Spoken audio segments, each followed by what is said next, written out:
Right, folks, what I've got in front of me is my shed heater. This is a Vivor. On the side it says it's a 5 kilowatt heater. This is actually the one I use in my shed. I've had it in my shed 4 years. Never had a problem with it until now. I'm using a combination of kerosene and diesel in it. Depends on whatever I can get at the time, I'll throw into it. I never had a problem with either. I've heard a few people turn around and say that you need a drop of diesel through your kerosene because the kerosene doesn't lubricate the pump as much as regular diesel would. To be honest, I don't know, because like I said, I've been running this on a mixture of both for the last 4 years. Never had an issue. I've got the original pump that came with it. It's still working fine. So, but the heater started throwing up some issues and it was just firing up. I can't remember the code now, but from what I can remember, from what I can sort of deduce, if you like, the problem is this dude. This is your glow plug, and to be honest, after 4 years, the glow plug need replacing is not a big job. It's a cheap part. All the parts are cheap. Now, when you are, I will explain it to you in a minute, you need to get yourself some of these little guys. You can see them there. Sorry about the out of focus bit, but I've got the camera on a stand.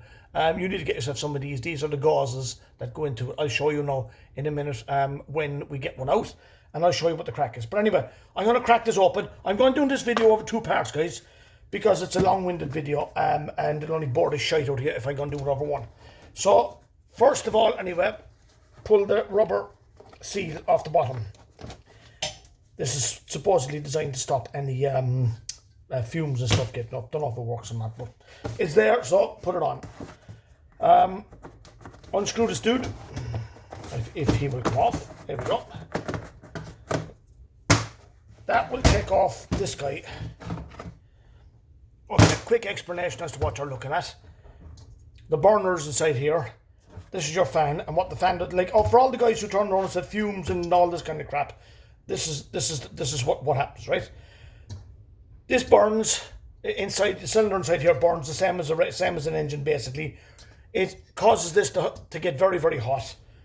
This fan then turns, sucks air in here, blows air through the heater, picks the air up from the engine of the burner engine, whatever you like to call it, and blows it out the other side. And out the side here is where you get the heat from your room. You're getting no exhaust fumes or anything from this. For all the people who say you get fumes in your room, you won't. There's an exhaust there. The fumes come out there the same as any engine. You put that out through your wall, job done. There's no fumes whatsoever gets into your room. So anyway, pull this fellow out. Hang on a second. No, a bit of a jiggery-pokery in getting all these fellas out. Right, we don't need that anymore. That's just decoration, that's just casing. This is the heart of the machine, okay? So this is effectively your burner.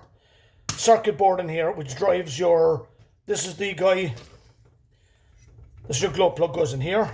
You have your thermostat is there, and fan is here. To be honest, there's not a whole pile else to it. So what I'm going to do is I'm going to break this thing down and show you what's what. Don't forget, you need to unclip your wiring. So take this one out.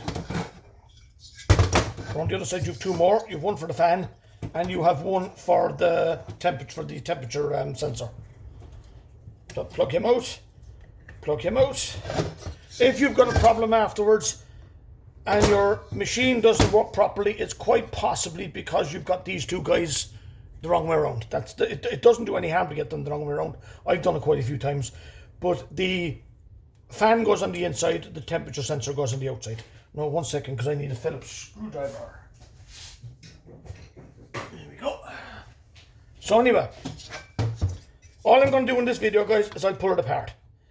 And I will, on the second video then, I will put it all back together again.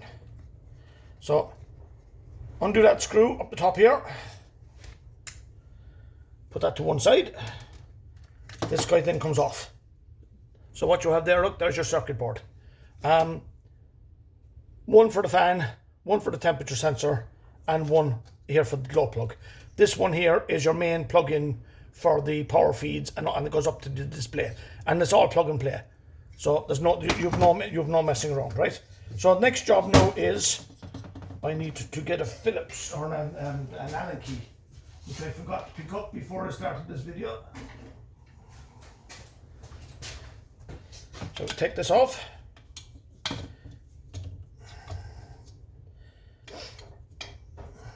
These actually are very, very basic, guys. They're actually easy enough to service. Take this guy off.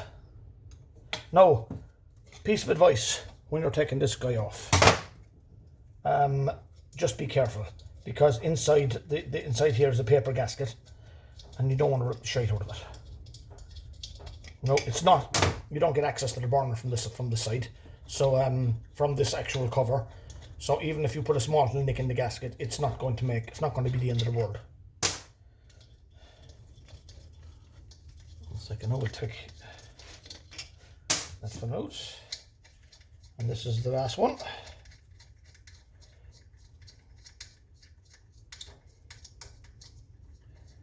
No, I don't know why they need to be that long, but there you go. This is take this off, and just like I said, you have a paper gasket there, just be careful of it. Okay, so this is effectively what you've got.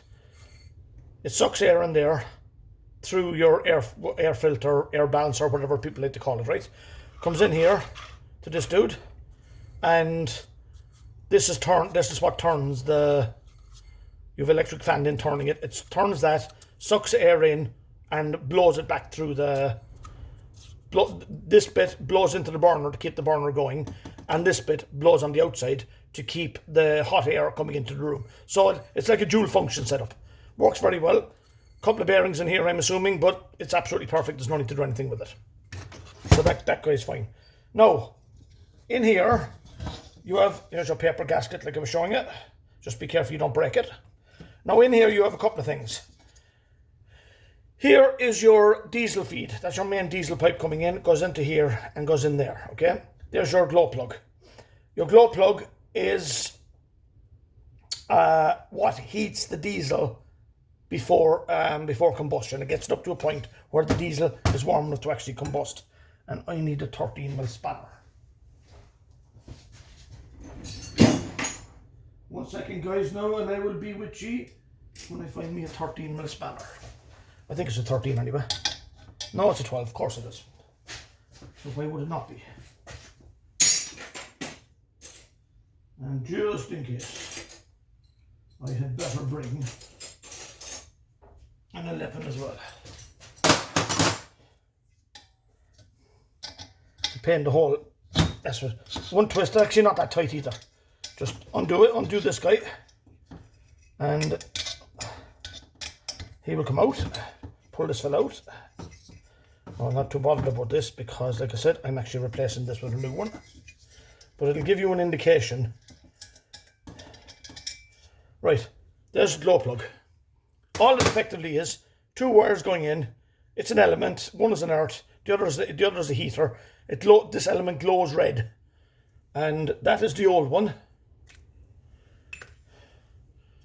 And that is the new one. Now, there's not a whole pile of a difference in the two of them.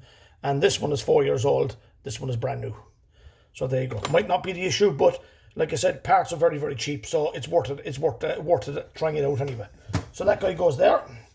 So the next job you have to do is go back in here again. And you want to do the 4 of these. There's 4 more bolts to come out.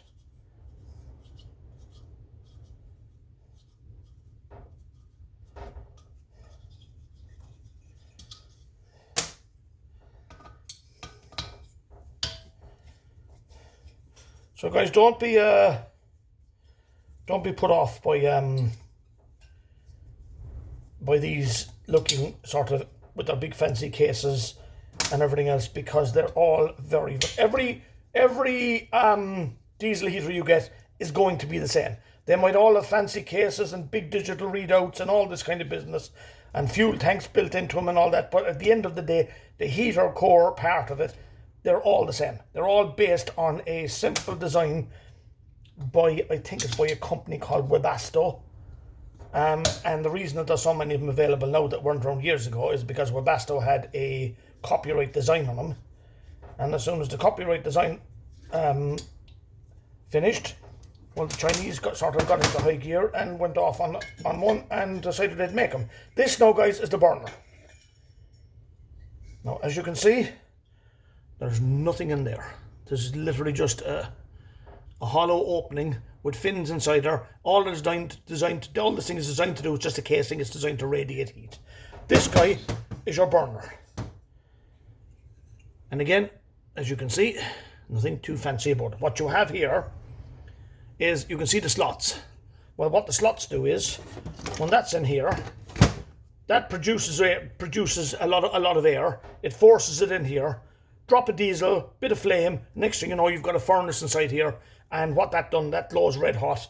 It then transfers the heat onto the case, and then you have, that's what gives you your heat.